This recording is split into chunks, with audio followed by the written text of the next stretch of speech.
Hi, this is Andy MP3. This is a quick update on our 10-way decision maker.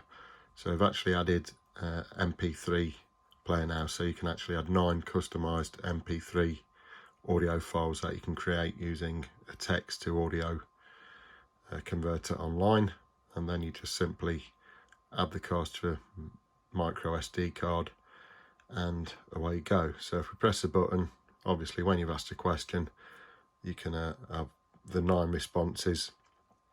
Still in the trial stages yet, so we've added a couple of phrases, one of which is "leave me in peace," which tends to be the current favourite at the moment.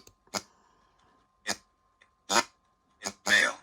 So we have mail there. So basically you'll hear it start to stutter as that would be like the light sequencing, and then it will stop on Ask me again. one phrase, and then it will play 1 or 2 phrases. Yes.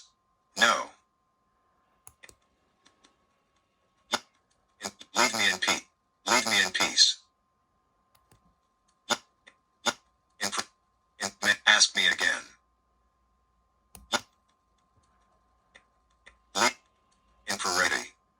Ready.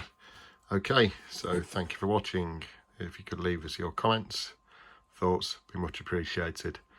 Thank you very much.